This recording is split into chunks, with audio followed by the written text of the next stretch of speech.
Right, welcome back with another applications on non-parametric tests. This time we are going to utilize the Wilcoxon Signed Rank Test to perform a paired sample data sampling. Right, so if we have sets of data that is dependent, right? Such as in this example here. Now, if you have forgotten how to carry out the Wilcoxon Signed Rank Test, now I'm going to pause here for a while. I'm going to show you the guideline how to perform Wilcoxon Signed Rank Test once again. Now, after you look through that, we're going to come back and then work on this example. Stay tuned. Right, here you go. This is the Wilcoxon Signed Rank Test one more time. So I'm going to show you the guideline once again. Right, step one. Again, we're going to set up the hypothesis statement. Step two, we're going to perform the calculations on the test statistics. Here we're going to determine the difference between each data set with its median. If we found that there's any zeros that we have obtained from the calculation of the difference, therefore we're going to ignore the result. And then thereafter we're going to perform a ranking based on the absolute value for the difference.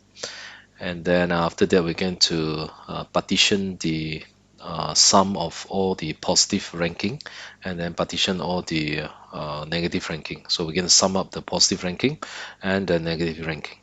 Now for checking purpose, we're going to check whether we have calculated the positive sum of positive ranking and sum of negative ranking correctly.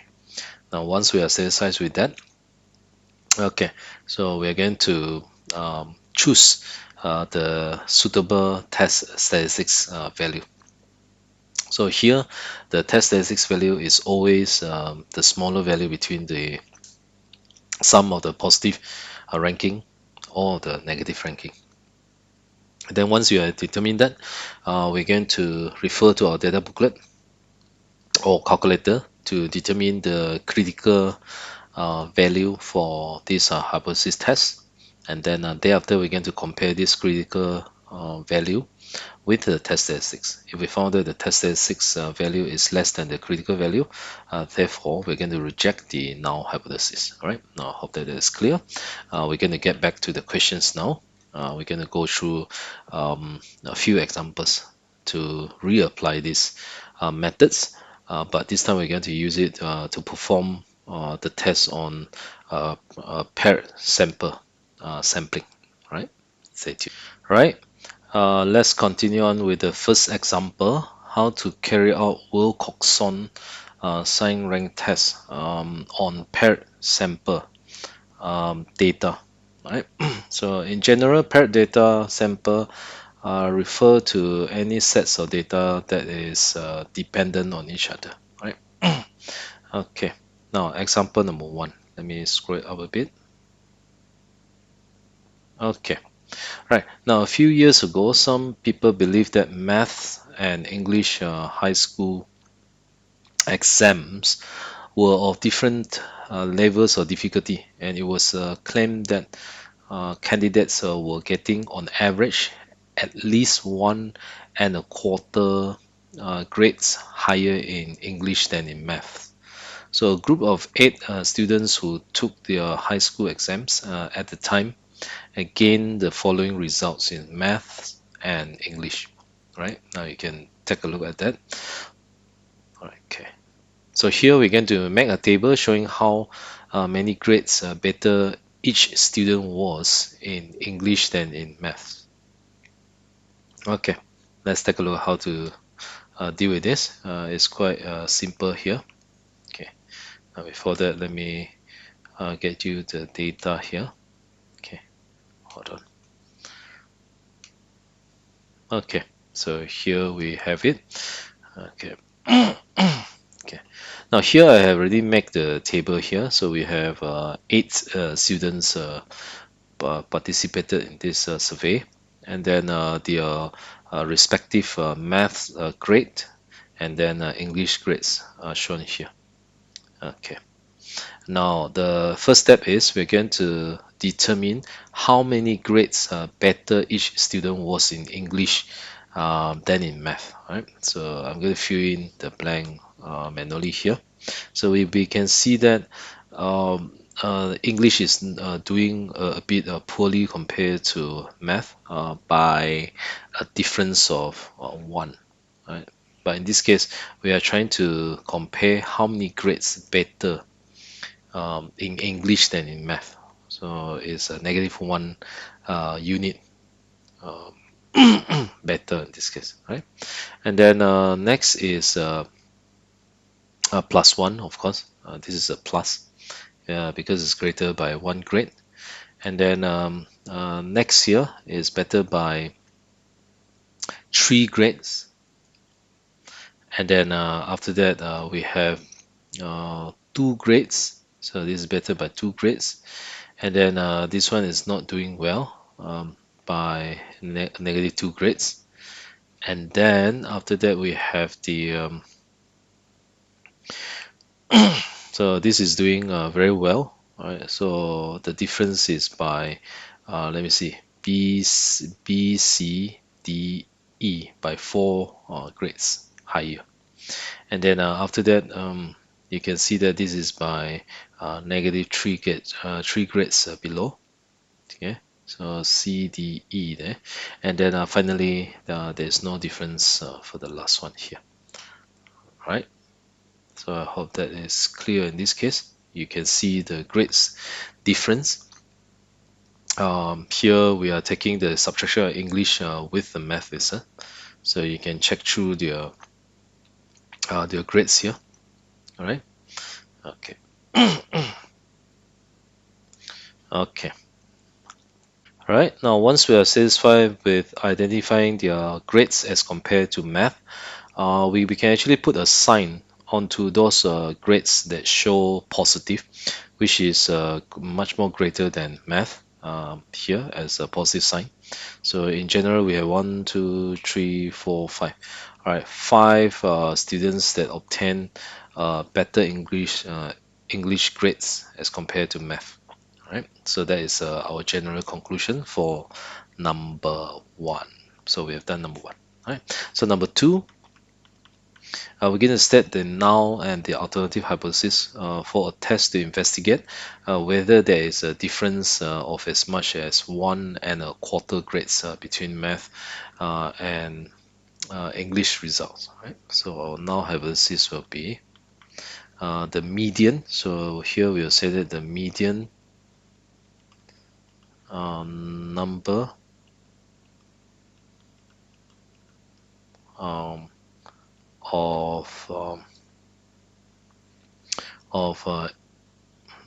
median number of grades, median number of grades, median number of grades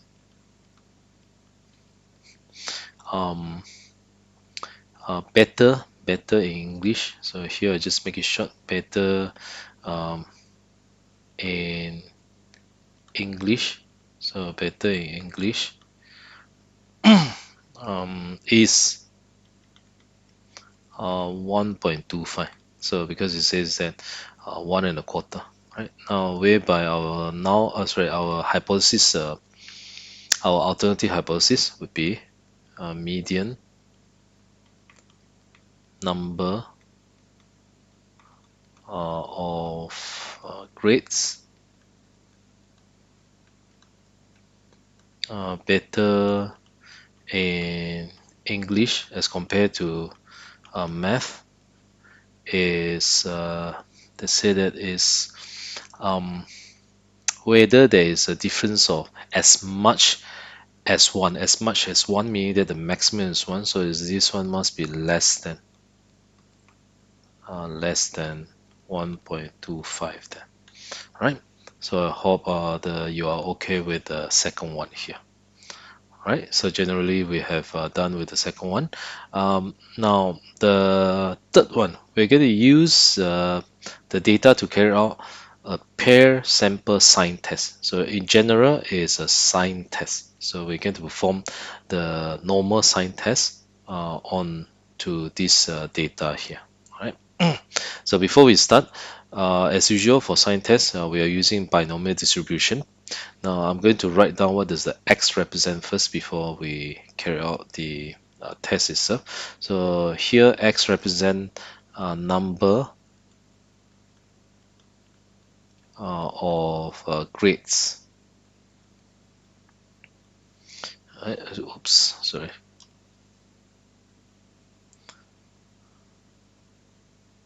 Number of grades less than. So number of grades less than 1.25. Now that will be our x, and then we know that x can be represented as a binomial distributions. Here we have 8 number of trials. Probability of success will still stay at a half here. All right, so this is for number 3. Okay, we're going to carry out the sign test shortly. All right, so stay tuned. I'm going to erase off these sections here. We're going to carry out this third question, right? Or maybe I'm going to put it down here. I'll put it down at the side here. It will be easier. So maybe just let me right minimize that. So therefore, number 3.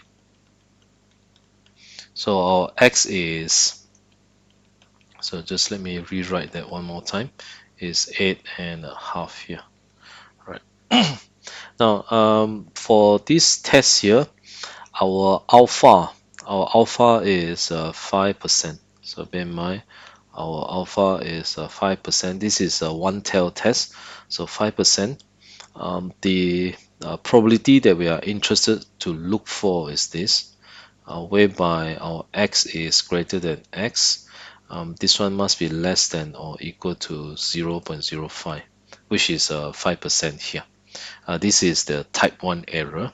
All right, so we are trying to look for this. Therefore, by trial and error, we can give it a try. For instance, we can try, for instance, greater than 6 then. Okay, so let me get my calculator here, and then let's see whether we have that. Let me get my GeoGebra here.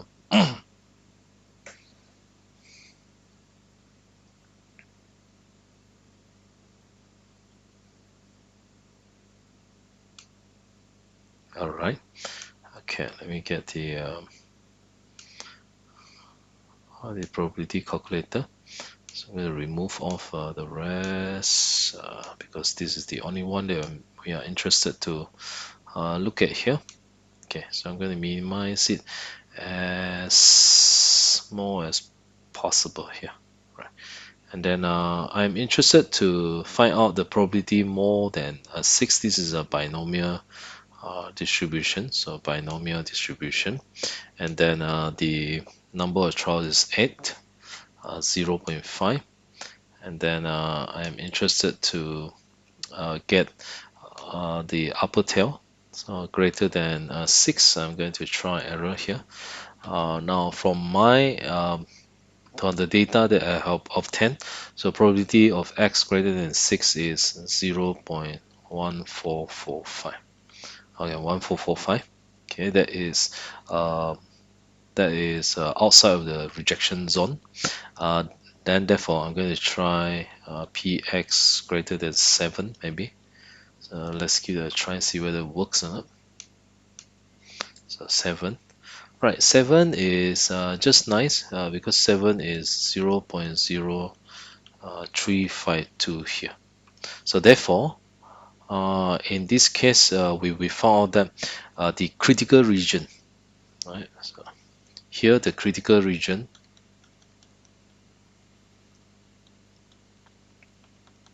is given by 7 and above, right? So here we can see that it's 7 and above, 7 and 8. Now that will be our critical region here. Okay, so I hope that is clear. And then next, from our previous data that we have collected, we found that there are 5. So you can see that 1, 2, 3, 4, 5. There are 5 sets of data that is above. That's above the median here. So What does that mean? In this case, we have 5 sets of data that is above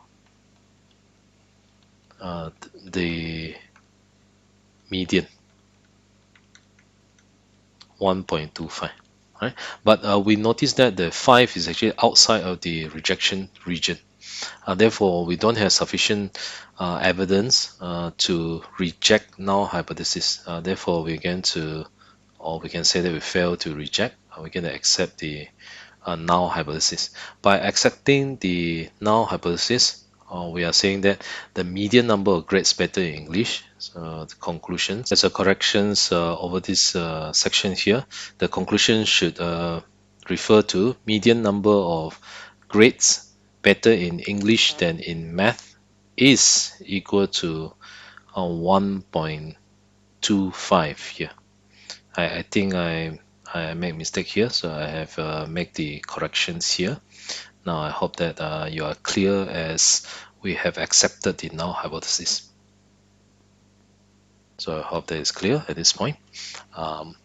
Please stay tuned. We're going to cover the last sections shortly. All right, let's take a look at the last sections for this question here. Use the data to carry out a Wilcoxon match pairs signed rank test. Okay, so it's still a signed rank test at 5% significant level here. Right now, for this signed rank test, we need to rewrite the difference between the English grades and the math. So I have recopied this result here, and then from here we are going to determine how far is this grade difference with the median itself. Now, of course, before we carry out any Wilcoxon signed rank test, we have to write down the null hypothesis and alternative hypothesis, which is exactly the same like before, right? So the next step would be to carry out the deviations with respect to the median 1.25, right? So we're going to calculate each one of this, and then we can calculate very fast using this Excel sheet here. All right, so we found that these are all the individual differences as compared to its median. Right, and then after that we have to evaluate the absolute value for this. This is merely the absolute value for each one of this. If it is negative, it will become positive if you are doing it manually. All right. Now thereafter, we're going to rank this grade difference based on the absolute value here. Right. So we're going to rank them. So it shouldn't be a problem. You can do it manually. So here you can see that student number 2 will be ranked number 1, and then after that going after student 4, rank 2, and so on and so forth. Okay. Now once we have done that, we will have to partitions the rank according to the positive deviation and negative deviation. So here you can see that this student number 1 have negative deviations, so therefore rank 5 will be categorized under W negative, the negative rank. And then once we have done that, okay, we are going to sum up. We can sum up all the positive rank and the negative rank here. Now this is what we have at this point. So we have okay, so we have a sum of positive rank, which is a 12, and then sum of negative rank, which is 24 here. All right. So I hope that is clear. I'm going to write down the ranking here. So we are doing number 4. So our positive sum of positive rank is 12, whereby our sum of negative rank is 24 here. Okay. I hope that is clear at this point. Now, of course, don't forget to check. Right. So you have to check whether we have obtained the correct ranking here. Now we know that W plus the sum of the positive rank and the negative rank must tally with the arithmetic summations series formula. So in this case we get 36, so that is the summation here. For checking, So here I'm going to write down, uh, so checking, we're going to use that formula, which is n divided by 2. So here we have 8 sets of data, and then 8 plus 1 here. So that is actually 36, which is exactly the same as the sum of rank that we have tabulated. So therefore um, we have carried out the sum of rank properly. So that is done.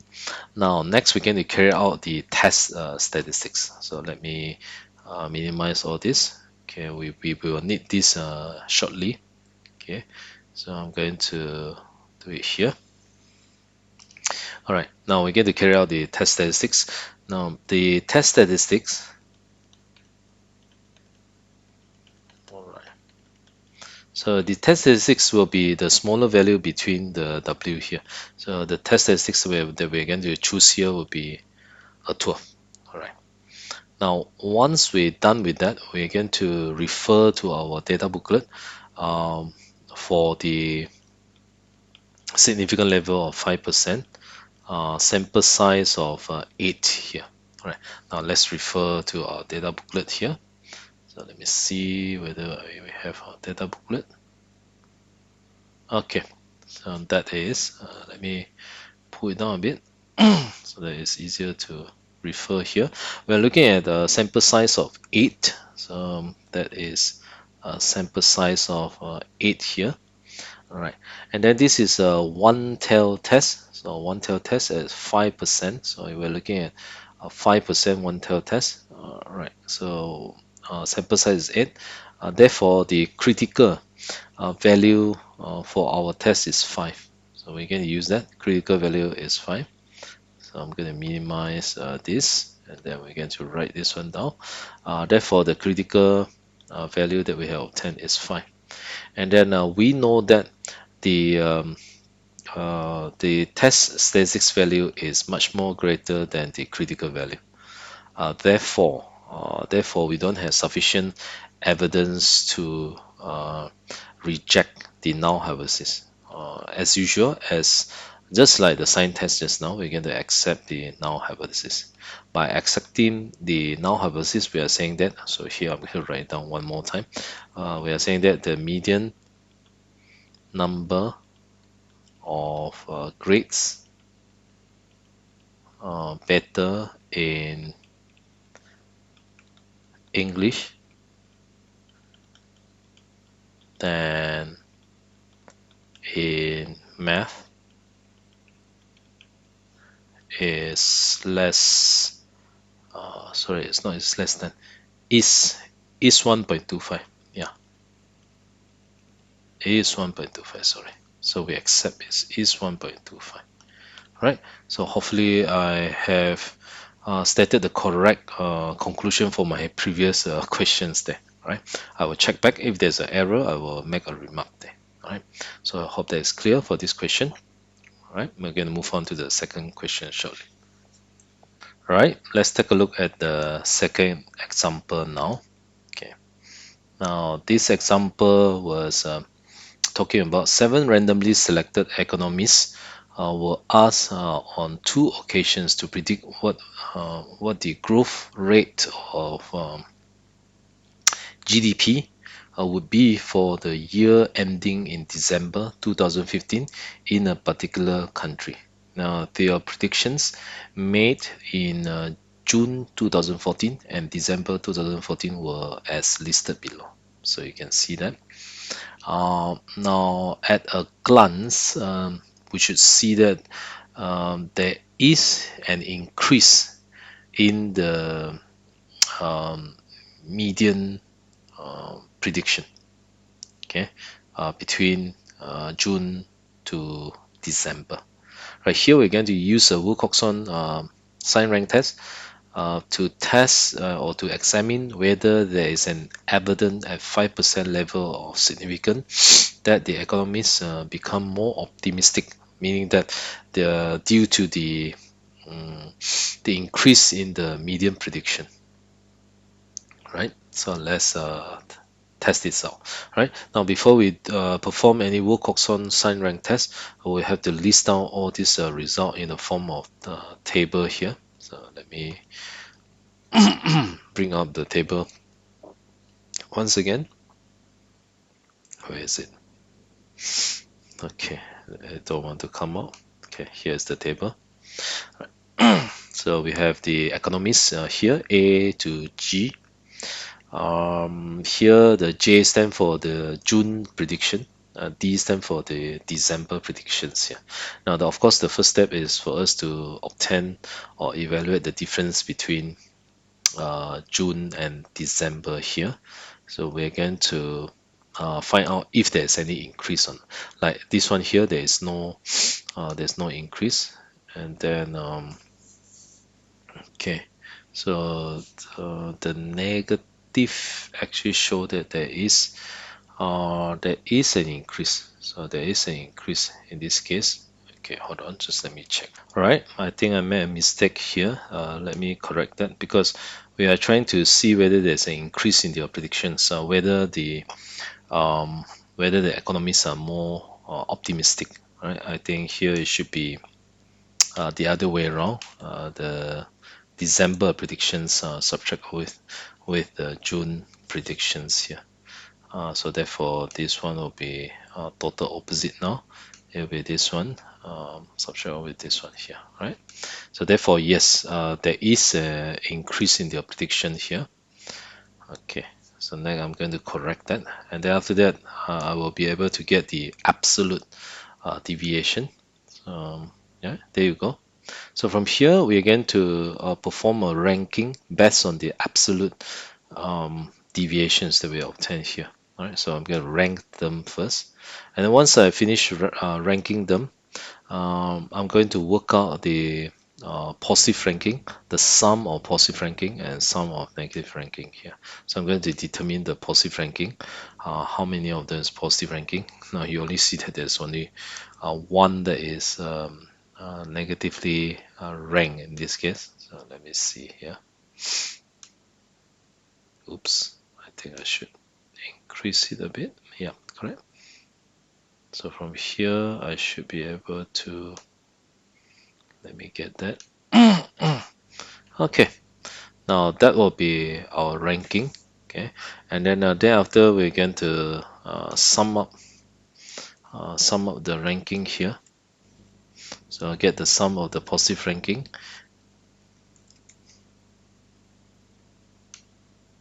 Okay, sum of the positive ranking, and then at the same time I'm going to get the sum of the negative ranking.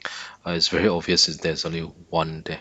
So therefore, this is the table of result that we should be having at this point. Okay, now don't forget, for any hypothesis test, we must have our null hypothesis and our alternative hypothesis here. So here we say that the since we are checking whether there is a increase in your prediction, so we will say that the median increase, median median of increase in prediction, median of increase in prediction. Oops, sorry. Let me correct that. In the prediction, so median of increase or median increase in prediction. I think I make it short. Median increase in prediction. That will be much more easier here. So median increase in prediction. Right now, originally we'll say that there is no difference in the median of prediction. That will be is 0. And then for the alternative hypothesis, we will say that median increase in prediction is greater than 0. All right. So I hope that is clear at this point. Okay. Now, once we have done with this, all we need to do is go through the test statistics. So our test statistics here, test statistic. So our test statistics would be the smaller between two of these. Okay. Oh yeah. Before that, let me write down my W plus is 25, whereby my sum of negative ranking is 3. Now, of course, don't forget to check that out. So the for checking purpose, so here I just write down the checking. So we will know that there are like 1, 2, 3, 4, 5, 6, 7. So there are 7 sets of response here. Okay, and then that would yield 28. Yes, which is the sum between here, which is the same as, so this check out. Now we are ready to perform the hypothesis test. So we're going to choose the smaller between this. So our test statistics will be 3. And then thereafter, we're going to refer to our data booklet. Okay. Now don't forget the sample size is, what's the sample size? Okay, that will be 1, 2, 3, 4, 5, 6, 7. Okay, just to count again. 7. And then significant level is 5% here. So we're going to refer to the data booklet here. Sample size of 7. This is a one tail test. Okay, one tail test at 5%. Therefore, we end up with a critical value of 3. Now we know that if the test statistics is less than or equal to the critical value, so therefore we have sufficient evidence to reject. So we can to reject the hash null. By rejecting the hash null, we are saying that the median increase in prediction is greater than 0, which means um, the economist is more optimistic, okay, about the future growth rate. So um, we can say that economists, right, are more optimistic